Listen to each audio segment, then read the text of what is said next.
Saya Ebes, Ketua Cianjur People Movement. Di sini saya akan mengingatkan lagi kepada Dinas Sosial Kabupaten Cianjur untuk memahami pedum program sembako.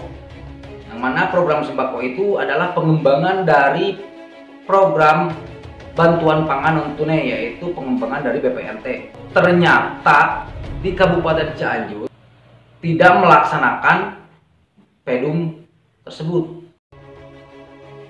Pedoman Umum Program Sembako 2020. Program sembako merupakan pengembangan dari Program Bantuan Pangan Non-Tunai (BPNT). Telah tertuang di dalam Pedum. Pada bab 1 nomor 6. Prinsip pelaksanaan program tertuang pada bagian 1 dan bagian ketiga yang berbunyi. Bagian 1. Memberikan pilihan dan kendali kepada KPM untuk menentukan waktu pembelian jenis, jumlah dan kualitas bahan pangan serta e-warong. Dan pada bagian 3 berbunyi sebagai berikut.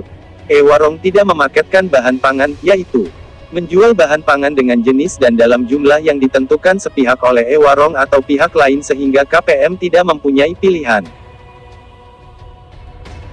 Sebelumnya saya juga meminta kepada Bapak Bupati Cianjur untuk tindakan tegasnya dalam program BPNT. BPNT sudah dipaketkan, KPM di Kabupaten Cianjur tidak bisa membeli sesuai kebutuhan. Karena sudah dipaketkan, maka KPM tidak bebas membeli sesuai kebutuhannya. Padahal dalam Pedum ditegaskan, KPM bebas membeli jenis dan jumlah bahan pangan yang akan dibeli. Dan ditegaskan juga dalam Pedum tidak boleh ada pemaketan. Bisa saja KPM butuh lebih banyak beras dan tidak butuh telur. Kalau misalkan ada KPM yang di rumahnya punya bebek yang bertelur setiap hari, kan gak harus beli telur. Ketua Cianjur People Movement, Saudara Ebes menilai, pemaketan bantuan ini menjadi sumber penyelewengan BPNT. Saya minta kepada Dinas Sosial Kabupaten Cianjur, Bapak Mutawali selaku Kepala Dinas Sosial, Anda jangan diam saja. Bantuan pangan non-tunai, BPNT, di Kabupaten Cianjur harus sesuai Pedum dan Peraturan Menteri Sosial Republik Indonesia Nomor 20 Tahun 2019. Tentang penyaluran bantuan pangan non-tunai. Di Cianjur ini banyak e-warong yang cuman penyedia tempat saja, untuk penitipan barang sembako yang dikirim oleh supplier dan sudah dalam bentuk paket. Agar bantuan pangan non-tunai, BPNT, di Kabupaten Cianjur tak jadi proyekan oknum penyalur. Masalah ini bukan masalah biasa tapi masalah penting yang harus segera dievaluasi dan diselidiki. Ini adalah masalah BPNT yang terjadi di Kabupaten Cianjur. 1. Pada pencairan bulan Oktober tahun 2019 lalu, pembagian beras program bantuan pangan non-tunai, BPNT, di Desa Bunisari, Kecamatan Warung Kondang diduga bermasalah. Pasalnya keluarga penerima manfaat KPM hanya menerima 8 kg beras padahal seharusnya KPM menerima beras 10 kg. 2. Pada tanggal 15 Juni tahun 2020 terjadi masih di Kecamatan Warung Kondang di Desa Jambu Dipa. Warga menerima daging yang sudah dalam keadaan membusuk. Khusus Warung Kondang ini paling banyak warga desa yang mengeluh. Selain Desa Bunisari dan Jambu Dipa ada juga warga desa lain seperti Desa Tegalega. 3. Terjadi di Kecamatan Cikadu Desa Sukaluyu. Salah satu KPM mengatakan sering kali daging, tempe dan telur yang diterima tidak layak konsumsi. Beras yang disediakan di agen e-warong kualitasnya cukup buruk karena berwarna kuning, pecah, dan agak berbau. Malah hampir setiap pembagian KPM selalu ada yang komplain. Banyak yang komplain dari penerima. Jadi setiap penerimaan ada yang gagal seperti telur busuk, tempe bau, daging ayam busuk, dan beras juga banyak 10 kilo. Jadi posisinya di sana apakah si KPM diberi kebebasan untuk memilih apa sudah dipaketkan? Sudah dipaketkan, jadi kita nggak bisa memilih.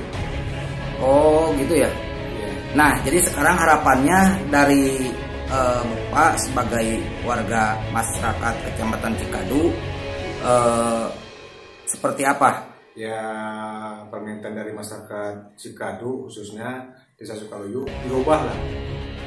Jadi setiap pembagian harus inilah, intinya harus bagus lah pokok makanannya. Kualitasnya mungkin ya. Jangan sampai kan setiap ada pengambilan barang ada yang dikurangi, ada yang busuk. itu kan percuma nggak dimakan. Ya menurut saya lah harus ada perubahan lah untuk pembagiannya. Jangan sampai itu dipaketkan kita nggak bisa milih kan gitu.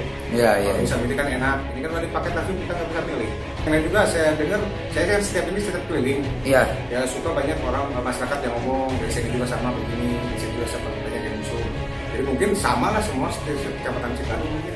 Itulah permasalahan BPNT yang terjadi di Kabupaten Cianjur yang mencuat ke publik dan yang diketahui, belum yang tidak diketahuinya. Ini diduga hampir 90% kejadiannya seperti ini.